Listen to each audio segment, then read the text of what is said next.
Hello mga dear friends! Welcome back to my channel. Para sa ating lesson sa video ito, pag-aaralan natin kung ano ba ang tamang structure ng verb kapag gumagamit tayo ng if clause or when clause at iba pang similar structure na ang ibig natin sabihin ay patungkol sa future. Ang madalas na tanong dito ay kung tama ba na lagyan ng will ang clause na ito. Kaya ang tanong, which is correct? If I will do or if I do? Sige, alamin natin yan. Let's go! Ang tamang verb structure kapag gumagamit tayo ng if, when, before, or after ay walang kasamang will. Present simple form ang gagamitin. Ito ang tinatawag nating future with subordinating conjunctions. Applicable ito sa mga subordinating conjunctions gaya ng when, if, before, after, while, as soon as, and until.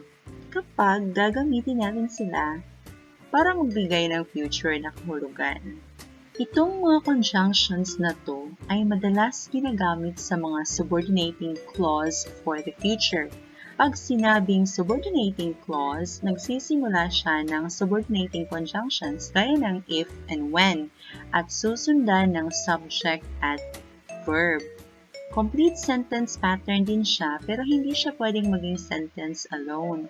Kailangan niya ng main clause para maging complete ang meaning. So, kapag ginagamit ito for the future, ang subordinating clause ay hindi gagamit ng future word. Present tense ang gagamitin natin na nasa simple form. Gaya ng mga examples na to. When I go to church, if she goes to the mall, naka-underline yung verb natin dito na present simple form. Before you leave, after you wash, while I am, as soon as my sister arrives, until you come. So, lahat ng verb na ginagamit sa subordinating clause for the future ay gumagamit ng present simple form. So, paano siya magiging future? Nasaan ang future word? Ang future word na gagamitin to indicate na pang future ito ay dapat nandun sa verb ng main clause. Para mas lalong maintindihan to, ito yung pattern niya. Main clause plus subordinating clause or independent clause plus dependent clause. So, sa main clause, tinatawag din siyang independent clause. Sa subordinating clause, ito rin yung tinatawag natin na dependent clause. Ito kasi yung structure na tinatawag natin complex sentence. Sa main clause, gagamit tayo ng will plus base form. Gaya ng nasa example, I will offer this money. Subject, tapos si will, tapos ang base form ng verb na offer. Ang partner nitong subordinating clause naman ay present simple form ang verb na gagamitin niya. Gaya ng nasa example, when I go to church on Sunday. Go is simple present form. Let's take a closer look. When I go to church on Sunday, I will offer this money. So, future ang meaning. Pagdating pa ng Sunday, i-offer yung money. Ang future word ng will ay nasa main clause. Hindi siya kasama sa when clause. And one more thing, kapag gagamit tayo ng complex sentence sa tulad nito, pwede natin i-interchange yung mga clauses, yung main at saka yung subordinating clause. Pwede tayong magsimula sa when clause, pwede rin tayong magsimula sa main clause. Pero dapat kapag nagsisimula tayo sa subordinating clause or sa when clause na katulad ng example, merong comma after sa subordinating clause kapag sinusulat natin siya. Pero kapag sinasabi lang siya, so no need na ng comma. But you have to take a pause, a short pause, para malaman natin na may comma dapat siyan. Pero sinasabi mo lang siya orally. So, kung babasahin mo siya, when I go to church on Sunday, may konting pause, and I will offer this money. Pero pag nauna yung main clause, so, I will offer this money when I go to church on Sunday. Walang need na mag-pause talaga. So, dire-diretso lang siya. Wala kasing comma in between. Let's take a look at another example. Dito, singular form naman ang verb. When he goes to church on Sunday, he will offer this money. So, singular form ang gamit ng verb dito because singular yung subject ng clause na subordinating. Ito yung he. At the same thing, lalagyan natin ng comma after sa subordinating clause dahil written form siya. So again, pag spoken siya, hihinto ka lang saglit para ma-feel natin na subordinating clause yung nauna. So when he goes to church on Sunday, he will offer this money. But he will offer this money when he goes to church on Sunday. So the same thing if gagamit tayo ng if clause for the future, the same ang i-follow natin. Present simple form ang verb sa if clause. Tapos may comma after kung nauna siya. Tapos ang main clause will contain the future word na will or anumang future modals na gagamitin natin. So, if he goes to church on Sunday, he will offer this money. Or, he will offer this money if he goes to church on Sunday. Tapos, i-insert ko lang dito ang kaibahan ng if at when for the future. Pag gagamit tayo ng if clause, may possibility lang yung ini-express natin. Katulad ng if he goes to church on Sunday, he will offer this money. He might go. Hindi pa sure. Baka lang pupunta sa church. Siguro ang subject ay hindi siya consistent na church goer. Kaya yung speaker, hindi sure if pupunta siya. Pero pag when ang gamit natin for the future, yun yung sure na gagawin na siya. So, sa sentence na to, baka consistent yung subject ng sentence. When he goes to church on Sunday, he will offer this money. It's sure he is going talaga. Siguro church-goer siya, kaya sure ang speaker na pupunta siya sa church on Sunday. Naghihintay na lang ng Sunday dahil pupunta siya talaga. Ito pa, more examples. She is going to the mall. So, sure, nagpupunta siya kasi going to the mall. So, when she goes to the mall, when ang gagamitin natin? Dahil sure na pupunta. When she goes to the mall this afternoon, she will buy the book you need.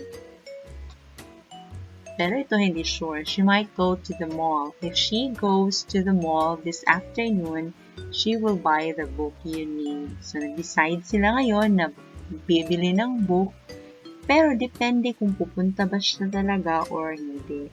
So, baka pupunta, kung pupunta siya, she will buy the book. Naka-decide siya ngayon na bibili. Pero itong isa, ay pupunta talaga siya sa mall, kaya nag-decide sila ngayon na bibili ng book. So, aside sa will and if, pwede natin gamitin ang structure na ito for future gamit ang before. Gaya ng we will give you a farewell party before you leave next week. After before, ang verb ay present simple form lang din. Or, pwede rin siya sa while. I'm going to Siargao next week. While I am in the island, I will practice surfing every day. So, while I am, not while I will be. Another, pwede rin siya sa as soon as. My sister is coming back this Sunday. As soon as she arrives, we will visit our favorite hangout. Hindi yung as soon as she will arrive. Ito rin yung structure if gagamit tayo ng until for the future. I will wait for you until you come back. Hindi natin sasabihin na until you will come back. Ito rin yung gagamitin natin pag after. no? After you wash the clothes, you can go to your friend's house. If you notice, walang will sa main clause, pero meron tayong modal na can. Kasi yung can, pwede siyang pang future din. So, ibig sabihin, pwede kang gumamit ng iba pang modals for the future sa main clause. Madalas nang ginagamit yung will.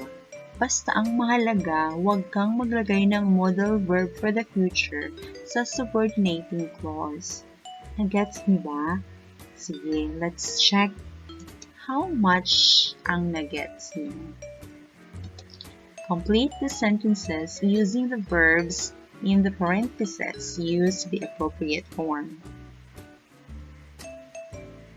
First, I blank.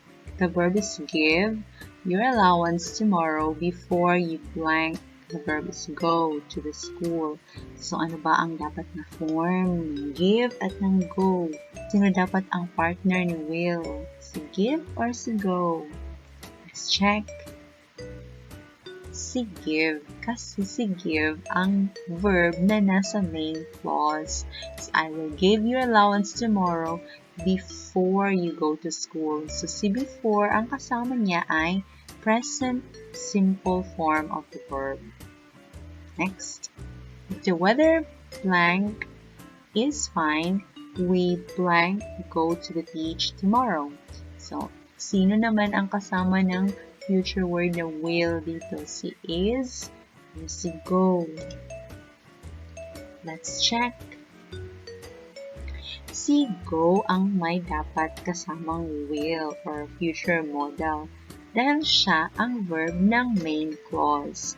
Si is ay kasama ni if, so dapat present simple form siya. So maintain yung pagka-is niya. Next, I'm going to the market. If Tina blank come looking for me while I blank be there, you please blank tell her to come back. So may question. So dapat question form din siya. Alin kaya dito ang partner ng will or modal for the future? Let's check. Si tell, yung part na nasa question dahil ito yung main clause. So, if Tina comes, present simple, and singular dahil singular ang subject na si Tina. May if, kaya present simple. Yung ikalawa naman, kasama ni while. So, dapat present simple lang, while I am. And then, si tell, dahil nasa main clause siya yung may kasamang will. At saka, it's question form, kaya mauuna si helping verb na will, tapos susunod yung subject bago yung verb. Nakuha niyo na ba? Nag-gets niyo na ba? I hope nag-gets niyo na. At yon ang tamang structure ng verb kapag gumagamit tayo ng subordinating clause for the future. I hope may na-learn na naman kayo sa video ito. Thank you so much for learning with me. See you next time. Bye-bye!